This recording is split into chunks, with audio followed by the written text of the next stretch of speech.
Bismillahirrahmanirrahim. Assalamualaikum warahmatullahi wabarakatuh. Alhamdulillah, puji dan syukur senantiasa kita panjatkan pada Allah Subhanahu wa taala, Zat yang maha mulia yang telah memberikan kepada kita kesempatan demi kesempatan untuk senantiasa mengumpulkan amal-amal ibadah yang kita niatkan dan kita tujukan untuk bisa berjumpa dengan Allah Subhanahu wa taala dalam keadaan yang sebaik-baiknya. Salat dan salam semoga tercurah dan terlimpahkan kepada baginda Nabi besar Muhammad sallallahu alaihi wasallam, manusia mulia yang senantiasa kita jadikan panutan, suri dan tauladan. Maka kerinduan kepada beliau sallallahu alaihi wasallam berarti adalah sebuah keinginan untuk taat pada apapun yang beliau turunkan kepada kita. Adapun yang beliau turunkan kepada kita itu berupa perkataan, berupa perbuatan, dan apapun yang beliau cintai kita berusaha untuk cintai, yang beliau benci berusaha untuk kita benci. Dan kita memohon kepada Allah semoga kerinduan kita ini berujung kepada telaga Kautsar ketika Rasulullah Shallallahu Alaihi Wasallam menunggu kita semuanya di telaganya ketika di yaumil qiyamah, lalu memberikan syafaatnya kepada umat-umatnya yang dia cintai dan senantiasa menaati apapun yang beliau telah sampaikan kepada kita. Maka hubungan kita dengan beliau, koneksi kita dengan beliau mungkin bukan koneksi darah, bukan juga koneksi dalam bidang waktu karena kita tidak sezaman dengan beliau, atau mungkin kita tidak punya hubungan rahim dengan beliau. Tapi hubungan kita dengan beliau adalah hubungan yang lebih erat, yang lebih kuat daripada hubungan darah dan hubungan waktu, yaitu adalah hubungan keyakinan. Maka Rasulullah Shallallahu Alaihi Wasallam ketika suatu waktu beliau masih hidup, beliau pernah mengumpulkan para sahabat, kemudian beliau berkata kepada para sahabat, aku merindukan saudara-saudaraku, kata Rasulullah. Lalu kemudian para sahabat waktu itu mungkin agak sedikit cemburu lalu berkata, ya Rasulullah, bukankah kami adalah saudara-saudaramu? Maka Rasul menjawab, tidak, kalian adalah sahabat-sahabatku. Lalu kemudian para sahabat bertanya, siapa saudara-saudaramu ya Rasulullah? Maka Rasulullah menjawab, saudara-saudaraku adalah orang-orang yang mereka nanti akan datang, mereka belum pernah ketemu dengan aku, dan mereka belum pernah mendengar langsung dari aku, tapi mereka meyakini aku sama seperti kalian meyakini aku. Ini adalah saudara-saudara Rasulullah. Maka kita semuanya berharap kita bisa menjadi saudara-saudara Rasulullah yang terikat pada beliau dengan keyakinan beliau. Dan bagian daripada keyakinan beliau sallallahu alaihi wasallam adalah menjadikan Islam itu tersebar ke seluruh alam. Kebaikan-kebaikan Islam itu digunakan oleh manusia. Dan mudah-mudahan kita semuanya sebagaimana Allah kumpulkan kita pada hari ini, ada yang dari dekat, ada yang dari jauh, tamu-tamu kita dari Palembang. Semoga Allah kumpulkan kita pada hari ini sebagaimana nanti Allah kumpulkan kita di yaumil kiamat. Dalam keadaan bersaudara, dalam keadaan saling sayang menyayangi, dalam keadaan saling berukhuwah, dan dalam keadaan diridhoi oleh Allah Subhanahu wa taala. Amin. Alhamdulillah, puji dan syukur Bapak Ibu sekalian insyaallah dirahmati Allah. Jadi pada hari ini sebagaimana Bunda Ummah sudah mengabarkan, kita kedatangan tamu dari Palembang. Alhamdulillah. Jadi dari kampung halaman. Nah, kalau kampung itu orang Minang. Nah, kalau ini orang kampung wong Palembang. Kalau wong Palembang itu bilangnya wong kito galo, tapi lebih tepatnya seringnya wong kito gilo galo. Orang kita gila semua. Palembang itu khusus karena Palembang itu lebih tua daripada Indonesia. Jadi kalau Indonesia ini sebentar lagi 80 tahun, itu kan ya.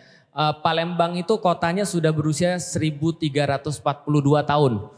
Artinya lama sekali, termasuk kota yang paling tua di Indonesia. Karena kerajaan Sriwijaya itu dulunya ada di Palembang. Dan Palembang banyak sekali memegang peranan penting dalam penyebaran Islam khususnya di tanah Jawa. Karena Raden Fatah itu dulunya di Palembang. Raden Fatah itu ceritanya panjang, nanti kapan-kapan kita ceritain ya. Makanya kalau di Palembang namanya IAIN Raden Fatah. Pada Raden Fatah itu yang orang tahu adanya di Demak. Itu kan ya, karena awalnya dari Palembang lalu kemudian pindah ke Demak, mendirikan kerajaan Islam pertama di Jawa, yaitu adalah kerajaan Demak, yang nanti kerajaan Demak jadi kerajaan Pajang, dari Pajang jadi kerajaan Mataram Islam, yang akhirnya Mataram Islam sekarang pusatnya di Jogja. Jadi artinya Palembang itu memegang peranan penting. Nah, alhamdulillah saya asli Palembang. Saya asli lahir di Palembang. Ada yang satu kompleks ya. Dari mana? Poligon. Oh iya berarti benar. Semua. Oh Masya Allah. Berarti pas yang masih kecil ini ibu-ibu masih cantik-cantik. Sekarang cantik banget. Masih cantik banget ya. Cantik nian. Baik Bapak Ibu sekalian. Alhamdulillah tadi kalau kita bicara tentang saudara-saudara kita di Gaza. Memang betul.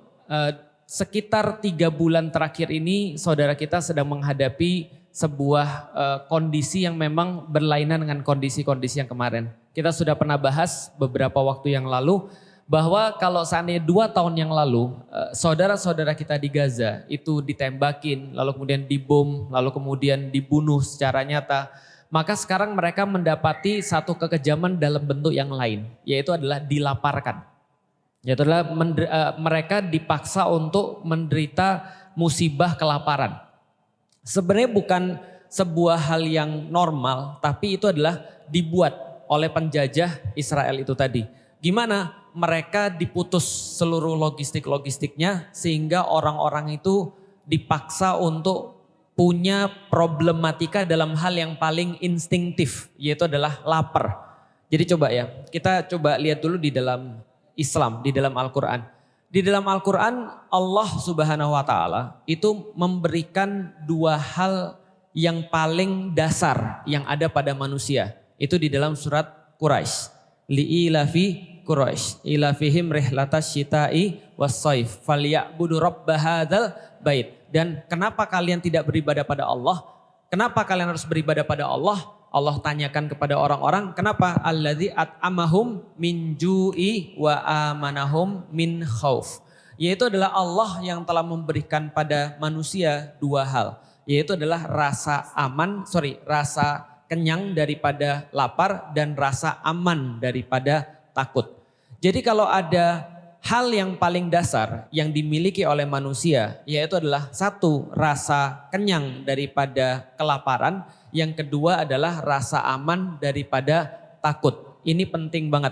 Karena kalau nggak ada 2 ini, yang lain itu nggak bisa. Misal kalau kita lihat ya, kalau ada orang lapar, orang yang nggak bisa makan, maka dia nggak bisa apa-apa. Karena badannya secara otomatis langsung shutdown, langsung nggak bisa berbuat apa-apa. Ini adalah orang yang lapar. Aman itu juga sama. Kalau orang tidak aman, orang nggak bisa melakukan apa-apa. Pertanyaannya sederhana, antara makan sama aman, mana yang lebih penting? Kita udah pernah bahas ini. Mana yang lebih penting, makan atau aman? Yang makan angkat tangan. Yang lebih penting makan. Yang lebih penting aman angkat tangan. Oke, lebih banyak mana? Aman. Karena kenapa? Karena kalau kita punya makanan pun dan kita nggak aman, kita nggak bisa makan. Contoh misalnya ya, kita punya makanan. Tapi misal kalau kita baru ngelayat orang yang lagi baru keluarganya wafat, keluarganya meninggal. Walaupun ada makanan enak, mereka nggak bisa makan. Kenapa? Karena tidak ada rasa aman, tidak ada rasa nyaman ketika dia lagi mau makan. Maka makan sama aman ini 2 hal yang paling penting, dan yang paling penting daripada makan dan aman adalah aman. Pertanyaannya, orang Gaza di antara 2 itu sekarang mereka punya yang mana? Makan atau aman? Mereka nggak punya dua-duanya. Rasa aman mereka nggak punya, makan mereka juga nggak ada. By the way Bapak Ibu sekalian, pernah nggak Bapak Ibu tidur ketika tetangga lagi bangun rumah? Lagi ngebor? Bisa tidur? Bisa, tapi saya yakin nggak nyenyak. Makanya ketika tetangga kita lagi ribet misalnya, lagi riweh atau lagi misalnya hajatan atau lagi bangun rumah, itu suara yang terus menerus muncul itu mengganggu. Kayak suara bor yang terus menerus itu mengganggu gitu kan ya. Karena terus menerus kayak gitu. Bayangkan kalau orang lagi bangun rumah, aturan pemerintah itu 9:30 sudah harus berhenti. Bahkan ba'da maghrib biasanya orang berhenti. Minimal azan dia berhenti untuk ngormatin orang lagi ibadah. Kalau orang hajatan juga sama, ada berhentinya. Itu di Gaza tidak ada berhentinya suara-suara kayak gitu. Sengaja dibuatin drone yang ada di seluruh langit Gaza dikasih suara yang membuat otak nggak nyaman. Sehingga orang-orang secara pribadi ketika dengerin suara itu mereka sudah pasti stres. Paham Bapak Ibu sekalian? Itu bukan sehari 2 hari, bukan cuma pagi siang doang, tapi selama 600 hari mereka sudah merasakan itu. Itu suara terus menerus, namanya teror suara, namanya siksaan suara. Mungkin kalau kita sekarang di sini nggak mengalami, mungkin kalau andaikan kita terpapar kayak gitu, kita baru ngerti stresnya kayak apa orang-orang yang ada di sana. Aman nggak ada. Mereka nggak ada tempat aman di situ. Mereka lagi ngantri bisa ditembakin orang, mereka di rumah bisa dibom, mereka di rumah sakit bisa dibakar, mereka dimanapun itu bisa mati. Laporan terbaru itu sekitar katanya 20% orang Gaza itu sudah wafat, 400-an ribu. Itu 400 sampai 500 ribu itu sudah hilang atau luka-luka berat. Karena kenapa? Karena rasa aman ini. Tapi penjajah itu nggak selesai sampai di situ. Mereka membuat satu kejahatan, kebiadaban yang lebih ngeri lagi, yaitu adalah menggabungkan antara tidak aman dengan orang yang lapar. Sekarang aku mau nanya Bapak Ibu sekalian, kita tadi pagi makan apa? Atau kita siang nanti makan apa? Mungkin kita makan nasi sayur. Harganya berapa kira-kira kalau nasi sayur? 10 ribu, 20 ribu, 30 ribu. Bapak Ibu tahu, kalau kita nyumbang hari ini, kemarin kita buat satu program untuk ngasih makanan pada orang-orang yang ada di Gaza. Makanan bisa masuk enggak? Susah, tapi bisa. Tapi untuk ngasih makan orang, pun kalau ada makanan yang bisa dibeli untuk mereka, itu harga satu makanan itu bisa mencapai 700 ribu per orang. Nasi sayur. Ini adalah kejahatan yang memang ngeri banget. Sehingga coba dibayangkan. Kalau mungkin kita ngelihat diri kita sendiri, mungkin kita masih bisa tahan mati nggak makan. Tapi gimana kalau kita ngelihat anak kecil atau anak kita kelaparan? Pernah ngelihat orang-orang anaknya kelaparan? Jangankan kita ngelihat anak kita kelaparan sampai mati, sampai tinggal tulang. Kadang-kadang kita lihat di Indonesia aja, demi anaknya makan, orang tua kan rela melakukan apa saja. Nah ini yang terjadi di situ. Enggak chaos, enggak rusuh, itu aja udah luar biasa banget. Kita nggak bisa bayangin kalau itu kejadian di Indonesia. Ingat kejadian di Indonesia? Kalau Indonesia misalnya ada kejadian bencana alam aja, itu orang sudah saling jarah. Apalagi kejadian kayak di sana. Itu memang luar biasa. Makanya kalau ada yang nanya kan ya, kenapa sih Allah kayak biarin Gaza kayak begitu? Kenapa sih orang-orang Israel nggak diazab sama Allah? Nah ini pentingnya kita belajar agama. Karena sebenarnya bukan Allah yang biarin. Yang biarin siapa? Kita. Karena Allah sudah memang ngasih tahu, Allah ngasih dunia ini bagi kita untuk apa? Untuk sebagai ujian. Ujian itu untuk apa? Untuk ngelihat bagaimana cara orang menjawab ujian itu. Artinya kalau kita ngelihat orang-orang Gaza dikasih ujian sama Allah, jawabnya mereka sudah betul. Mereka mah udah selamat. Jadi gak usah mikirin mereka, tapi mikirin kita. Bagaimana cara kita ngelihat ujian itu lalu kita jawab. Kalau terjadi pada kita, mungkin jawaban yang sudah kita lihat selama ini ketika bencana alam dan segala macam ngeri. Tapi kalau di sana, itu mereka udah bisa menjawab dengan baik. Tapi kita yang melihat itu yang harus kita jawab gimana? Apakah kita cuma sekedar ngelihat tanpa berbuat apapun, atau bahkan kita malah gak peduli, atau malah kita sibuk dengan urusan kita masing-masing tanpa ngerti saudara-saudara kita di sana? Itu kan cara kita jawab mereka. Artinya cara kita jawab itulah yang nanti dinilai oleh Allah. Berarti kalau ada yang nanya, kenapa sih Allah membiarkan semua ini? Allah nggak membiarkan semua ini. Makanya di dalam surat Al-Ankabut Allah sampaikan kepada orang-orang yang bertanya, apa sih yang Allah lakukan ketika orang-orang itu dibakar? Orang-orang mukmin Ashabul Ukhdud itu dibakar misalnya. Atau ketika ada orang-orang beriman pada Allah tapi mereka harus mati karena keimanannya. Harus kemudian lapar karena keimanannya, dibunuh karena keimanannya. Sebagaimana para nabi, ada yang digergaji dari kepala, ada yang direbus dan seterusnya. Apa yang kemudian Allah perbuat? Allah balik nanya sama kita, itu ujian buat kita, bukan Allah. Karena kalau ada yang nanya gitu, Allah katakan, kalau mereka mengira bahwa Allah gak akan minta pertanggungjawaban orang-orang yang berbuat jahat atau menghukum orang-orang jahat itu, Allah katakan sa'a ma yahkumun. Sangat jelek sekali yang mereka kira. Karena coba kita lihat, nggak ada satupun orang yang berbuat jahat, ujungnya pasti akan dibalas sama Allah. Pertanyaannya kapan? Kan gitu kan ya. Misal, kalau kita sekarang sebelum ngelihat ya, Bapak Ibu sekalian, aku ketika belajar Islam, aku baca tentang bagaimana penyiksaan Fir'aun kepada Bani Israel. Pernah baca tentang bagaimana penyiksaan Fir'aun pada Bani Israel? Itu banyak sekali penyiksaannya. Tapi yang paling parah Allah sampaikan adalah Bani Israel itu disiksa oleh orang-orang Mesir dengan siksaan yang parah banget yang bersifat mental juga.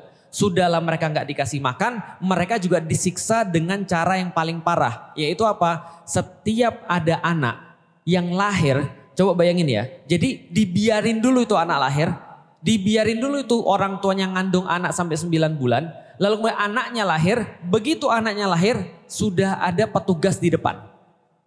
Kalau anaknya lahir perempuan, mereka biarin hidup untuk jadi budak.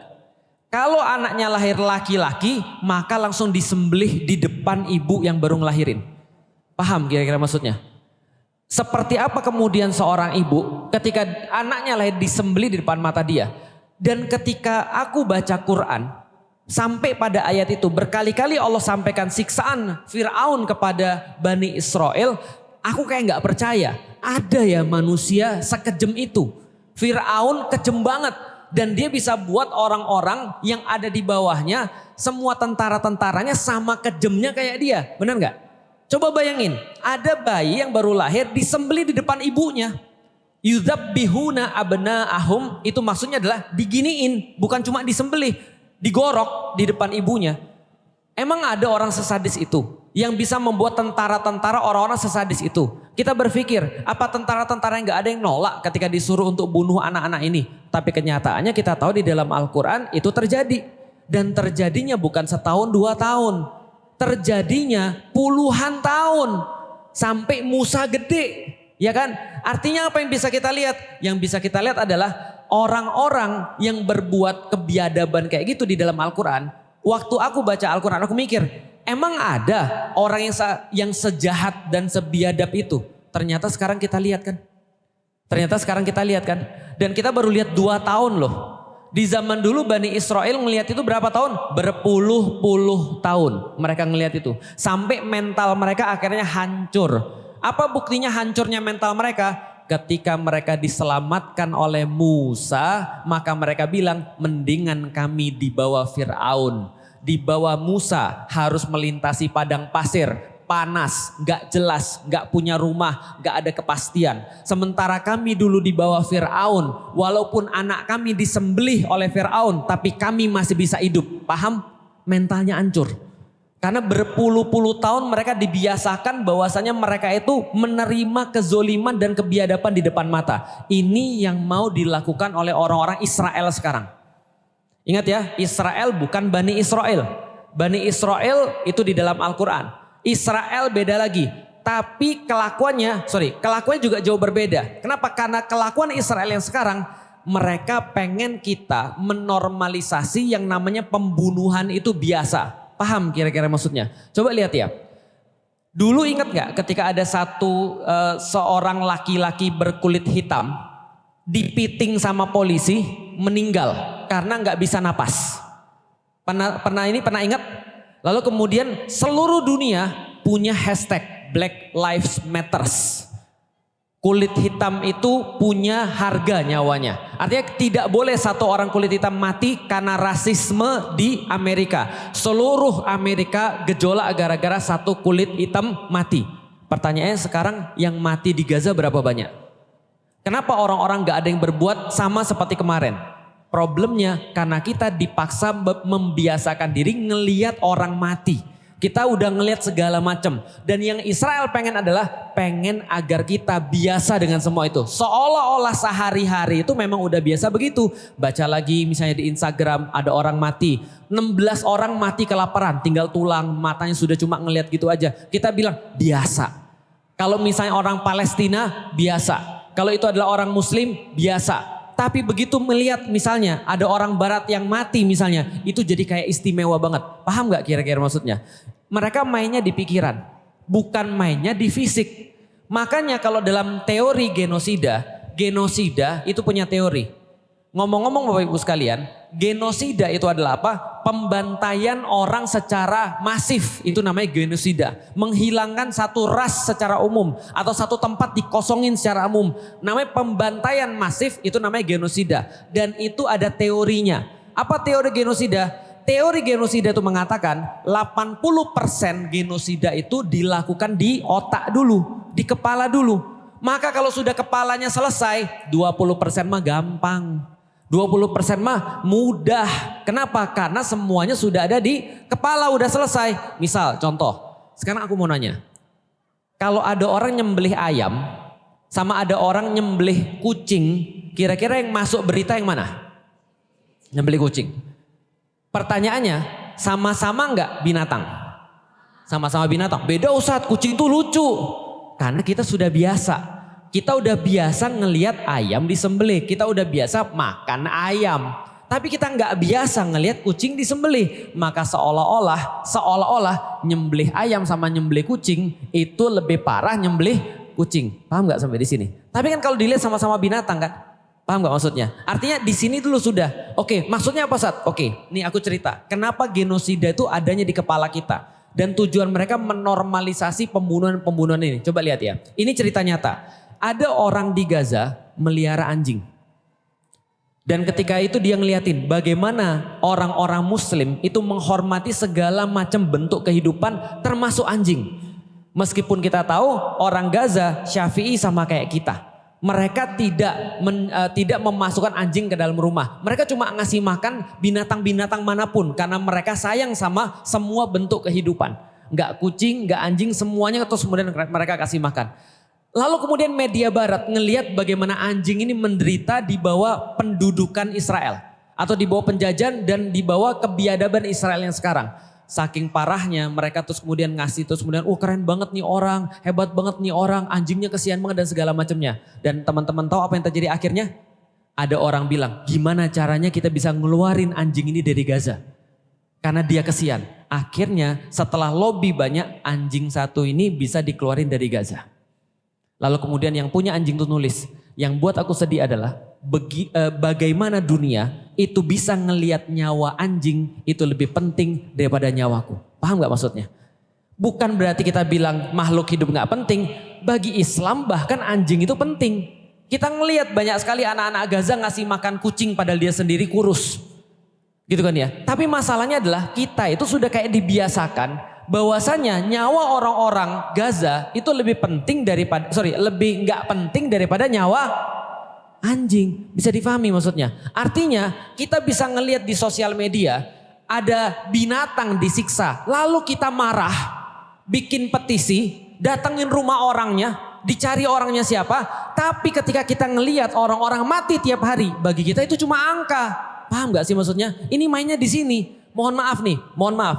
Saya bukan berarti nggak suka sama orang penyayang kucing. Tapi kadang-kadang ya ini membuktikan bahwasanya masalah kita tuh ada di kepala kita.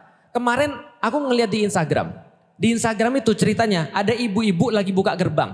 Karena kucingnya itu ada di bawah gerbang, ditendanglah kucing ini. Oke, aku juga nggak setuju dengan itu. Bisa difahami ya. Dibukalah gerbangnya, ditendang nih kucingnya. Lalu kemudian tiba-tiba setelah dia buka gerbang, itu bapaknya entah apa di dalam kepalanya, mungkin dia sudah nyangka ibunya ini sudah pergi kemana, mundur, ketabrak ibunya. Tahu komen orang-orang di bawah situ apa? Makanya rasain lu, sekarang lu tahu apa yang dirasain sama kucingnya. Rasain lu, mudah-mudahan lebih parah daripada itu. Paham gak kira-kira maksudnya? By the way ini manusia loh yang ketabrak. Paham gak sih maksudnya? Aku ngerti bahwasanya Islam ngajarin kita menyayangi setiap yang berongga. Paham? Orang aku jelasin bahwa di dalam peradaban Islam kita ngasih anjing, kita ngasih kucing, kita ngasih burung. Ustadz Maliki yang ada di Turki banyak banget bagaimana arsitektur Islam memfasilitasi kita ngasih pada binatang. Tapi tolong coba lihat sekarang. Sekarang karena saking banyaknya yang terjadi itu seolah-olah pembunuhan itu jadi kayak biasa. 400.000 orang mati dibunuh sama Israel. Di kepala kita cuma angka kan 400.000. 16 orang hari ini mati kelaparan. Ibu-ibu mati kelaparan. Ada foto kemarin dia di video lapar. Aku gak punya makanan. Bahkan aku harus makan pasir. 2 pekan kemudian foto dia syahid. Ibu-ibu yang sama. Tapi bagi kita itu udah ya udahlah kayak biasa. Paham gak sih maksudnya? Padahal kalau bagi kita, kalau kita yang ngalamin, bagi kita itu pasti sesuatu yang sangat menyakitkan. Makanya kadang-kadang kalau kita melihat kondisi yang ada di sana itu memang luar biasa. Ketika kita melihat kondisi di sana itu kayak apa ya, luar biasa kejahatannya, tapi dijadikan sebagai sesuatu yang kayak wajar dan normal, ini lebih parah daripada pembunuhan. Karena kenapa? Ingat bahwasanya genosida itu adanya di kepala, bukan ada di fisik. Makanya benar kan kata Allah di dalam Al-Quran, nyelamatin satu nyawa sama seperti nyelamatin semua nyawa di dunia. Dan menghilangkan satu nyawa sama seperti menghilangkan nyawa di dunia. Kita makin ngerti lagi ayat ini. Kenapa? Maksudnya adalah kalau kita biarin satu orang mati. Dan orang mati ini karena sesuatu yang zolim dan kita membiarkan, maka akan ada banyak sekali orang-orang yang mati karena sebab yang sama. Tapi kalau kita menyelamatkan satu nyawa karena keadilan, maka keadilan itu tegak akan menyelamatkan banyak sekali nyawa. Coba kita lihat, by the way Bapak Ibu sekalian, orang-orang barat ditanya, Anda kan bukan orang Gaza, Anda kan bukan orang Palestina, Anda bahkan bukan orang Muslim. Kenapa Anda peduli pada mereka yang ada di Gaza? Mereka bilang gini, kalau kami biarin ini terjadi, maka nanti anak-anak kami besok akan belajar. Oh, bisa ya bunuh orang tanpa ada tanggung jawab.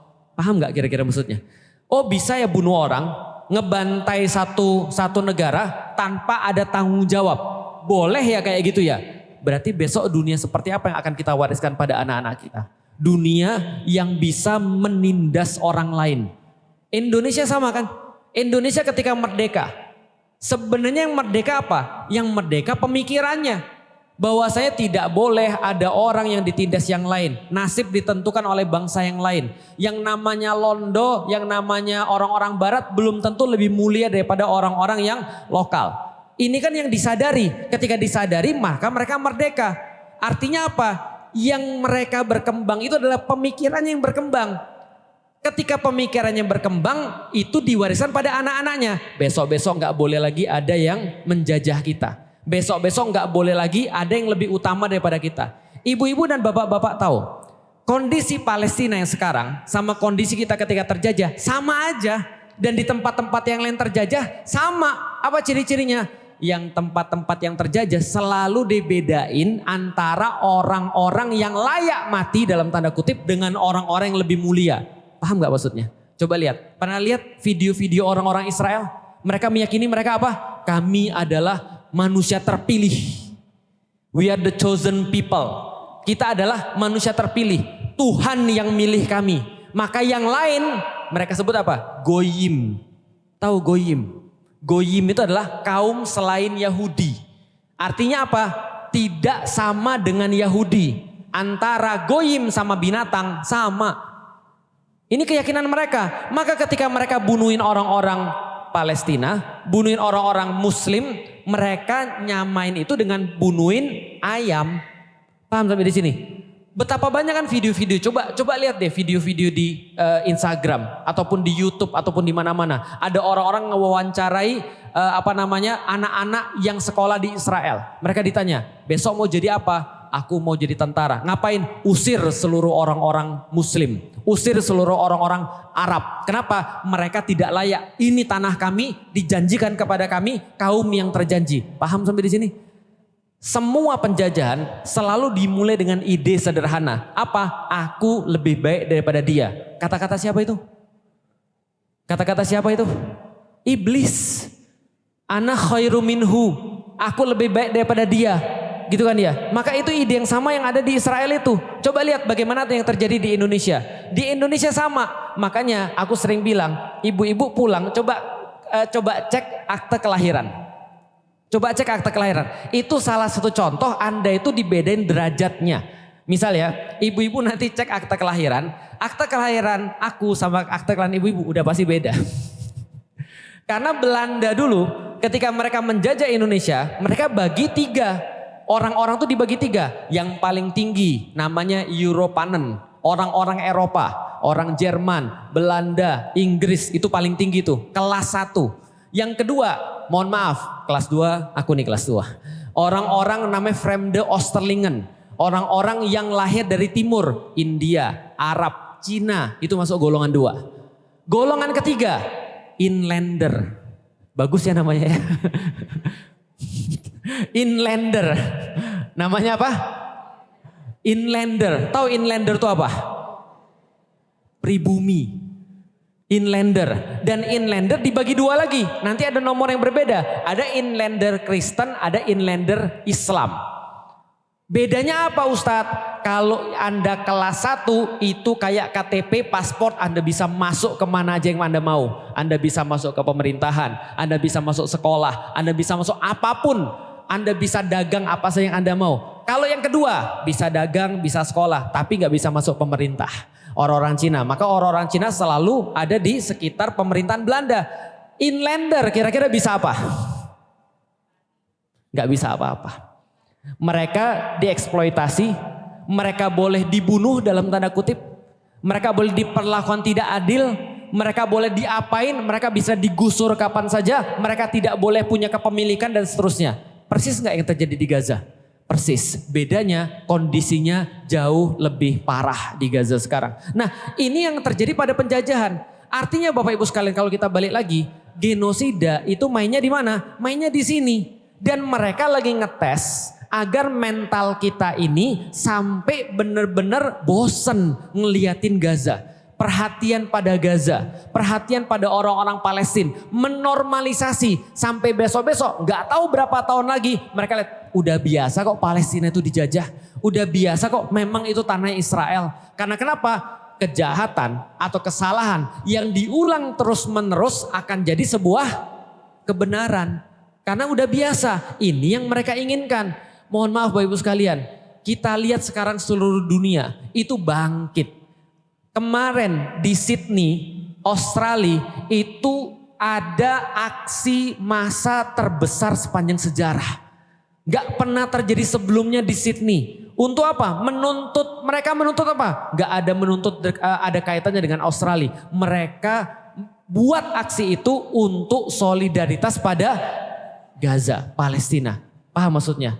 Tapi di kita, kira-kira kalau ada aksi, itu kira-kira nambah banyak atau nambah dikit? Banyak atau dikit? Di Monas kemarin. Kadang-kadang kita berpikir, apa mungkin orang-orang Indonesia ini udah capek? Karena kenapa? Udah kayak biasa ngeliat semua ini. Kita dipaksa biasa. Betul, kita harus belajar, kita harus cari ilmu. Tapi kita juga harus menunjukkan solidaritas itu. Kenapa?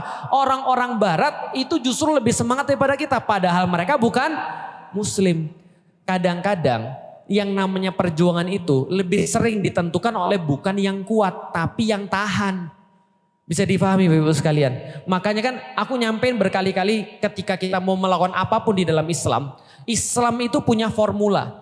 Salah satu formula ketika kita itu mau baik dalam keluarga kita, mau baik dalam ibadah, mau baik dalam hidup kita. Salah satu formulanya kata Rasulullah, yang penting konsisten. Amal itu tidak penting banyaknya. Yang penting apa? Istiqomah. Maka ulama-ulama mengatakan istiqomah itu adalah karomah yang paling besar. Maka kalau Bapak Ibu sekarang nyariin karomah, nyariin orang-orang yang punya karomah misalnya. Bapak Ibu harus tahu, ulama-ulama sepakat. Karomah yang paling besar itu adalah istiqomah. Maka tahu dari mana orang tua wali? Mudah, dia punya karomah. Apa karomah seorang wali yang paling besar? Istiqomah. Dia bisa terus menerus menjalankan itu. Terus menerus gak bosan. Ngomong tentang Baitul Maqdis. Memperjuangkan Baitul Maqdis. Bagaimana caranya agar orang ngerti. Seperti apa cara pandang yang benar tentang Palestina. Bagaimana cara berjuang untuk Palestina dan seterusnya. Ini adalah istiqomah. Maka kalau istiqomah itu bisa jalan. Maka kita kembali pada umat yang benar. Makanya ulama-ulama berkata al-istiqomatu khairum min alfi karomah. Sesungguhnya istiqomah itu lebih baik daripada 1000 karomah. Anda pernah tahu ada karomah misalnya orang bisa terbang gitu misalnya. Atau misalnya ada karomah orang misalnya dia bisa memprediksi masa depan dan segala macam. Itu gak ada apa-apanya. Dibandingkan dengan karomah istiqomah. Dikit tapi terus menerus. Bukan kemudian langsung tapi habis. Itu formula di dalam Al-Quran. Lihat di dalam surat Wal Asri. Surat yang paling pendek. Salah satu surat yang paling pendek di dalam Al-Quran. Wal Asri innal insana lafi khusr. Semua manusia berada dalam kerugian. Maka kita sudah bilang. Ketika semua manusia dalam kerugian. Illa kecuali siapa? Illa ladzina amanu wa amilu sholihat wa tawassaw bil haq wa tawassaw bis sabr. Itu adalah apa? Itu artinya tidak masuk neraka. Oke. Masih dalam istiqomah. Sekarang aku mau nanya, ibu-ibu yang sudah belajar boleh jawab, yang belum juga boleh jawab. Lebih penting mana? Pinter atau enggak bodoh? Pinter atau enggak bodoh? Benar. Kalau aku disuruh untuk nyari tim untuk dakwah, yang pertama kali bukan aku cari yang pinter, tapi yang enggak bodoh dulu. Kenapa? Pinter itu enggak pasti menang. Enggak bodoh udah pasti menang. Lihat ya. Wal asri. Demi masa innal insana lafi husr. Semua manusia dalam kerugian. Kerugian apa? Apapun. Kerugian di dunia, kerugian di akhirat, apapun. Karena Allah jamin semua manusia tetap dalam kerugian. Illalladzina amanu dan seterusnya. Kecuali orang-orang yang begini. Berarti itu syarat-syarat itu pintar atau tidak bodoh? Itu tidak bodoh. Maka wal asri itu memuat syarat tidak bodoh. Tidak masuk neraka. Tidak masuk neraka itu lebih penting daripada masuk Paham maksudnya? Jadi gini ya. Kalau Anda disuruh milih masuk surga atau tidak masuk neraka. Yang pertama kan tidak masuk neraka dulu. Setelah tidak masuk neraka. Insya Allah atas rahmatnya Allah kita masuk surga kan gitu kan ya. Karena kita nggak berbuat amal-amal yang bodoh ini. Makanya di dalam Islam itu pertama kali dalam syahadat adalah la ilah itu dulu. Kita tidak mengakui Tuhan yang lain itu dulu. Setelah kita tidak mengakui Tuhan yang lain, membersihkan kemudian diri kita daripada syirik-syirik, baru bisa menegakkan tauhid. Illallah. Bisa dipahami Bapak Ibu sekalian. Sama kayak Palestina, sama kayak keluarga. Istiqomah itu adalah cara untuk menang. Karena istiqomah itu minimal kita nggak kalah. Nah sekarang yang terjadi Bapak Ibu sekalian, orang-orang di Gaza sana mereka sudah ngasih tahu kepada kita. Ketika mereka disuruh pergi, mereka disuruh ngungsi ke Indonesia, mereka disuruh ngungsi pergi ke negara-negara Arab yang lain. Mereka bilang apa? Enggak, di sini surga lebih dekat. Bisa pahami Bapak Ibu sekalian? Mereka bukan kayak kita. Kita kan mikirnya gimana mereka selamat. Mereka bukan mikirnya selamat di dunia. Mereka mikirnya selamat di akhirat. Dari mulut mereka ketika mereka lapar yang disebut cuma Allah. Kenapa? Karena mereka tahu dunia sementara. Siksa dunia cuma sementara. Lapar ada batasnya. Ngelihat anak sedih juga ada batasnya. Maka mereka bilang kami bertahan di sini aja karena kami mau mati di tanah ini. Karena kenapa? Karena di tanah inilah Rasul katakan orang-orang terbaik Allah tempatkan. Di tempat tanah-tanah Allah tempatkan orang-orang yang terbaik di tanah-tanah yang terbaik. Dan terbukti kita nyuruh mereka pergi, mereka sudah ngomong, kami di tempat ini bertahan. Maka gimana kemudian peran kita yang ada di luar daripada Gaza dan Palestina yang membantu mereka bertahan? Karena kenapa? Karena mereka tuh udah lulus, kita tinggal nyontek. Bisa dipahami Ibu sekalian? Ini kalau ada ujian dari Allah, turun kepada manusia zaman sekarang nih, yang jawab itu benar soal-soal ujiannya, itu orang-orang Gaza. Mereka sudah jawab benar soal ujian itu. Soal ujian apapun mereka udah jawab benar. Kita tinggal nyontek jawabannya. Bagaimana cara mereka bertahan? Itulah kemudian cara kita untuk menang. Asal kita istiqomah. Masjid ini, Masjid Al-Muttaqin, udah hampir 2 tahun. Kita serius bahas tentang Baitul Maqdis. Walaupun kita tahu kita masih jauh daripada misalnya pemahaman akan Baitul Maqdis. Kita ngerti kita harus lebih banyak lagi untuk ngajarin umat. Kita harus lebih banyak lagi ngambil peran untuk bisa bantu Baitul Maqdis. Tapi setidaknya 2 tahun masjid ini sudah mencoba para sesepuh terus menyampaikan, Ustadz bahas terus tentang Baitul Maqdis. Kenapa? Karena kita tahu istiqomah ini yang nanti akan membuat kita tuh jadi bagus. Ingat Rasulullah SAW sebagai yang terakhir. Beliau 23 tahun. 23 tahun beliau itu memperjuangkan Islam. Dan ketika haji wada, beliau belum melihat Baitul Maqdis merdeka. Belum melihat Baitul Maqdis bebas. Dan kita tahu pas haji wada itu turun al-yauma akmaltu lakum dinakum wa atmamtu alaikum ni'mati wa raditu lakumul Islam Madinah. Pada hari ini telah kusempurnakan agamaku kata Allah. Telah kucukupkan nikmatku bagimu dan telah kuridhoi Islam sebagai agama buat kamu kata Allah. Maka itu turun ketika haji wada. Setelah selesai haji wada, Rasulullah SAW menerima surat An-Nasr. Idza jaa nasrullahi wal fath.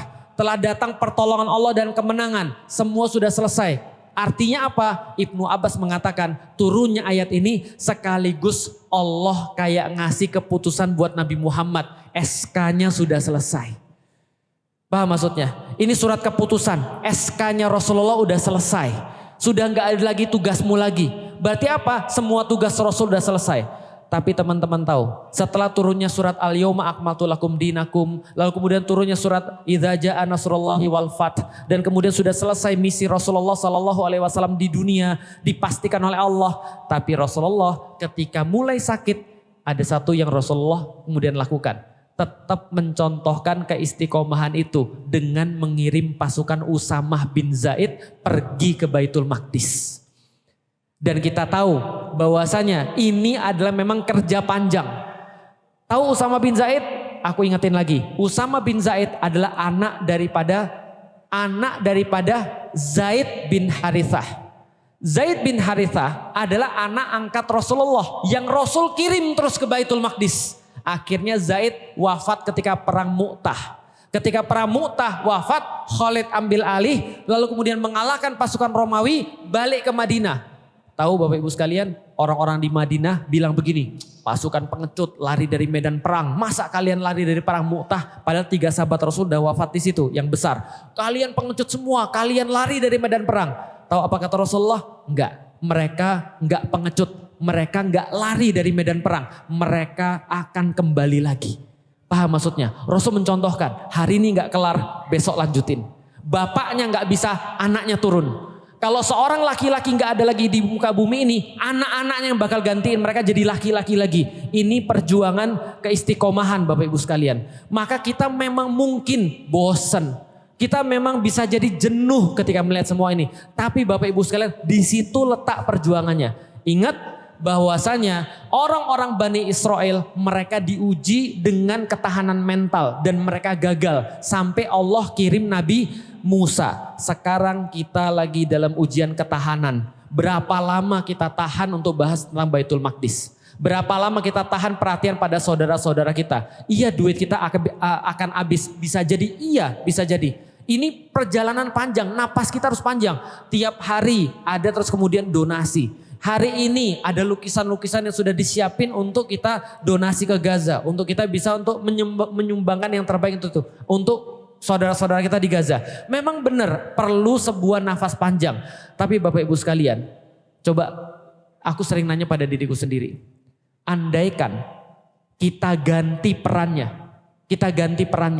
Kita yang di Gaza, mereka yang bantu kita. Belum tentu kita sanggup seperti mereka. Kita sesusah-susah nyari uang.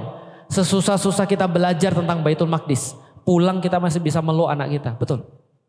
Pulang kita masih bisa makan apapun yang kita mau. Pulang kita masih bisa mikir kuliah di mana. Atau besok belajar apa. Atau besok punya project apa.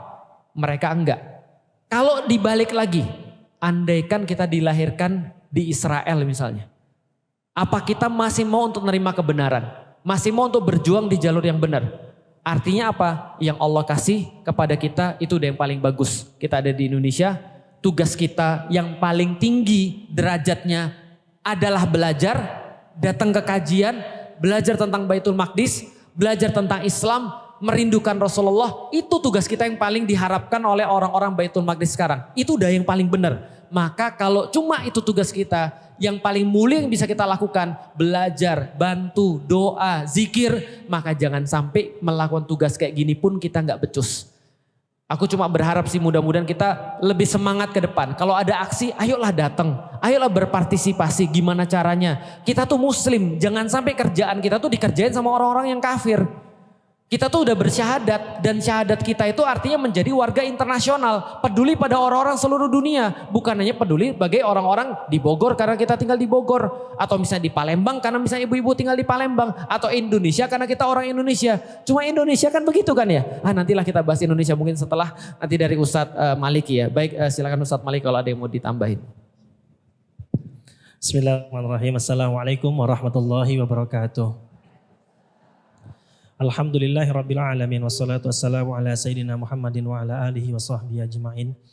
Yang kami hormati Ustadz Felix Siau, Bapak Ibu pengurus Masjid Al-Muttaqin dan Bapak Ibu jamaah yang insya Allah Mudah-mudahan kita semua diberkahi oleh Allah Subhanahu wa taala. Amin. Amin ya rabbal alamin. Saya ingin mengawali dari sebuah hadis. Yang hadis ini sangat menarik bagi saya dan tentu mudah-mudahan ini menjadi keyakinan bagi kita. Hadis ini ada 3 penggalan dan 3 penggalan ini diawali dengan penekanan yang luar biasa. Man kana yu'minu billahi wal yaumil akhir falyaqul khairan aw liyasmut. Ini yang pertama, ya. Yang kedua itu dilanjutkan lagi oleh baginda Rasulullah, man kana yu'minu billahi wal yaumil akhir falyu'zi jarahu fala yu'zi jarahu, ya. Yang ketiga dilanjutkan lagi oleh Rasulullah, man kana yu'minu billahi wal yaumil akhir falyukrim dhaifahu, ya. Nah, apa artinya? Yang pertama begini Bapak Ibu sekalian. Man kana yu'minu billahi wal yaumil akhir. Barang siapa yang beriman kepada Allah dan hari akhir. Kita beriman kepada Allah? Beriman? Oke, kepada hari akhir beriman?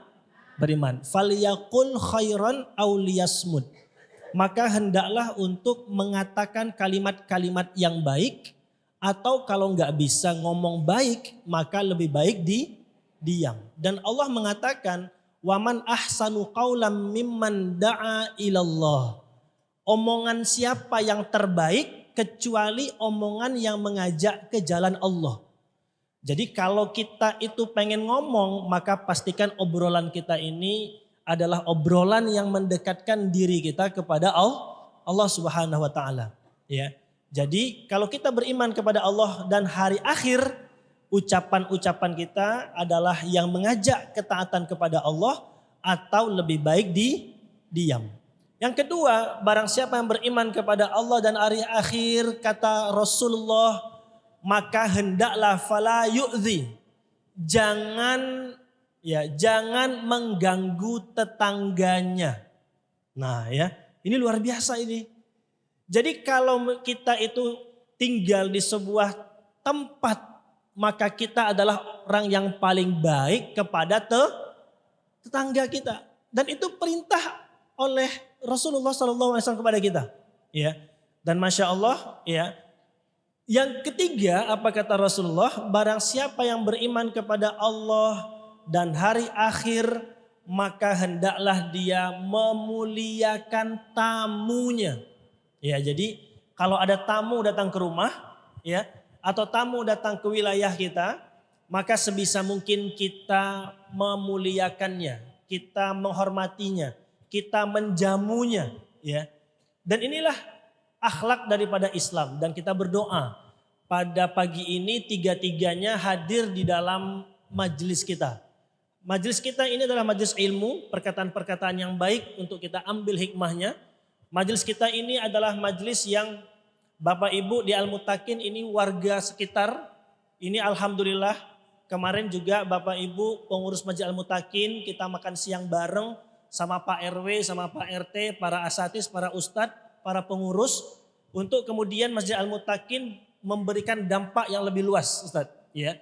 Jadi kita ada pendataan dengan Pak RT, dengan Pak RW, dengan warga kota Bogor. Agar apa? Agar betul-betul masing-masing kita ini peduli terhadap tetangga kita masing-masing. Ya. Yang ketiga, alhamdulillah tetangga itu bukan cuma di sini, tapi juga tetangga dari Palembang datang. Tetangganya Ustadz Felix Yao. Oh ya, tetangga kota Pekanbaru. Yang ketiga adalah memuliakan tamu. Nah maka alhamdulillah tamu kita datang dari Palembang. Dan insya Allah mudah-mudahan kajian kita terus diberkahi oleh Allah Subhanahu Wa Taala. Amin. Amin ya rabbal alamin. Yang kedua, Bapak Ibu jamaah yang kami cintai karena Allah Subhanahu Wa Taala. Saya ingin mengajak kita menganalogikan sesuatu. Mohon maaf. Kalau kita dapat kabar sebuah rumah sakit, atau mohon maaf di sebuah sekolah, ada 6 orang di sekolah tersebut dibunuh. Pertanyaan saya, kira-kira gempar itu terjadi di negeri kita, misalkan. Pertanyaan saya, gempar? Oke. Kalau ternyata kejadiannya adalah di sekolah tersebut dibunuh 60 orang. terbunuh 60 orang. Pertanyaan saya, kira-kira gempar? Kurang kompak, gempar? Oke. Kalau ternyata, mohon maaf, di sebuah kelurahan atau kecamatan, ini kita bayangkan sebuah kecamatan, ada 600 orang dibunuh. Ada 600 orang dibunuh. Di tempat tinggal kita, ini seandainya, di kampung kita, ada 600 orang yang dibunuh. Pertanyaan saya, gempar beritanya? Oke. Kalau ada sebuah wilayah di kampung kita dibunuh 6.000 orang. 6.000 orang dibunuh. Ya, pertanyaan saya, kira-kira gempar? Kalau ada di sebuah kota,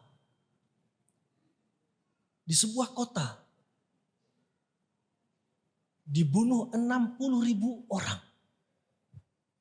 60.000 orang dibunuh. Dalam waktu 2 tahun. 60.000 orang dibunuh. Apakah dunia ini hanya diam saja? Apakah kita hanya diam saja? Yang disampaikan oleh Ustadz Felix Xiao tadi, menormalisasi pembunuhan. Menormalisasi menganggap bahwa 60.000 nyawa yang terbunuh itu biasa. Ini akal kita dipaksa bodoh Bapak Ibu sekalian. Akal kita dipaksa untuk bodoh dengan menerima pembunuhan itu biasa. Saya beri contoh lagi. Mohon maaf. Kadang-kadang kita bangga dengan orang barat. Anggaplah orang bule. Ya, orang Amerika atau orang Australia. Pertanyaan saya. Orang Amerika penduduk aslinya adalah suku apa? Orang Amerika penduduk aslinya apa? Indian Bapak Ibu sekalian. Kalau kita belajar artinya apa? Ini belajar itu berarti tidak bodoh seperti yang Ustaz Felix sampaikan tadi. Membaca sedikit sejarah saja. Bahwasanya orang-orang kulit putih yang ada hari ini memimpin Amerika, sejatinya mereka itu bukan penduduk asli daripada Amerika dan nenek moyang mereka telah membunuh jutaan penduduk Indian. Coba bayangkan. Dan kita menganggap itu normalisasi. Kita menganggap itu biasa. Sama halnya mohon maaf penduduk Australia. Kita menganggap penduduk kulit putihnya adalah warga kelas 1 yang luar biasa. Tapi sejatinya mereka adalah orang-orang yang kakek moyang mereka melakukan genosida pembunuhan kepada penduduk asli Australia. Suku apa? Aborigin. Maka saya cukup terpukul apa yang disampaikan oleh Ustadz Felix Xiao tadi, Bapak Ibu sekalian. Kalaulah kita menganggap ini biasa, maka sejatinya kita termasuk orang yang bodoh, yang sengaja dilakukan pembodohan oleh orang-orang tertentu. Na'udzubillahi min zalik. Sebagai penutup, karena saya nggak lama-lama, saya ingin menyampaikan Bapak Ibu sekalian, sebuah pesan. Pesan ini juga disampaikan di khalayak ramai oleh juru bicara Hamas, Abu Ubaidah. Di pertemuan yang lalu pernah saya sampaikan juga di masjid ini. Apa kata Abu Ubaidah? Wahai kalian para pemimpin kaum muslimin. Wahai kalian para pemimpin negeri Arab. Wahai kalian para ulama. Wahai kalian para tokoh masyarakat, wahai kalian para anggota dan pimpinan partai. Apa kata Abu Ubaidah? Sesungguhnya kalian nanti akan menjadi lawan 60.000 penduduk Gaza di hadapan Allah. Ini ungkapan Abu Ubaidah. Sesungguhnya kalian nanti akan menjadi lawan 60.000 lebih penduduk Gaza di hadapan Allah Subhanahu wa taala yang akan meminta pertanggungjawaban kalian. Bapak Ibu jamaah yang kami cintai karena Allah Subhanahu wa taala. Satu orang saja. Tadi kembali ke hadis yang pertama. Anggaplah tetangga yang merasa terzolimi dengan sampah kita. Tetangga yang terzolimi dengan, mohon maaf, suara speaker kita, sound horeg. Ya, sound horeg itu hati-hati. Ya, itu tetangga yang terzolimi dengan suara speaker rumah kita. Tetangga yang terzolimi dari sampah rumah kita. Dan dia tidak ridho kepada kita, kelak di akhirat akan mintai pertanggungjawaban kepada kita. Itu sudah sangat sulit, luar biasa. Terlebih 60.000 penduduk Gaza yang akan mintai pertanggungjawaban kepada kita. Oleh sebab itu, ayah bunda yang kami cintai karena Allah Subhanahu wa taala, Masjid Al-Muttaqin, alhamdulillah dengan Bapak Ibu pengurus yayasan dan DKM mensupport terus agenda-agenda dakwah kita. Tidak hanya itu, pemuda-pemudanya ada Sahabat Al-Muttaqin. Alhamdulillah kemarin Ustadz baru membentuk pengurusan baru di tahun Hijriah ini. Sudah terbentuk pengurus, kita juga sudah berkunjung ke Masjid Jogokarian. Ya. Kita belajar bagaimana cara memakmurkan masjid. Kita belajar bagaimana memberikan dampak yang lebih luas kepada masyarakat melalui masjid. Dan alhamdulillah dukungan Bapak Ibu Yayasan dan DKM ini sangat besar sekali. Dan tentu tidak terlepas dari dukungan Bapak Ibu jamaah. Bapak Ibu sekalian, masjid adalah madrasah bagi umat. Dan pelayan daripada masjid adalah DKM dan Sahabat Al-Muttaqin. Maka di kesempatan ini juga kami sampaikan teman-teman Sahabat Al-Muttaqin, jadilah tuan rumah yang baik. Menyambut Bapak Ibu jamaah untuk hadir ke masjid. Menjadikan masjid ini nyaman kepada para jamaah. Dan mudah-mudahan ini memberikan dampak kesadaran kepada kaum muslimin lebih luas.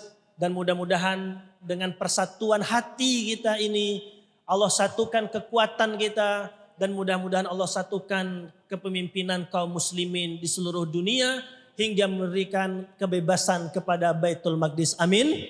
Amin ya rabbal alamin. Demikian dari saya Ustaz. Assalamualaikum warahmatullahi wabarakatuh.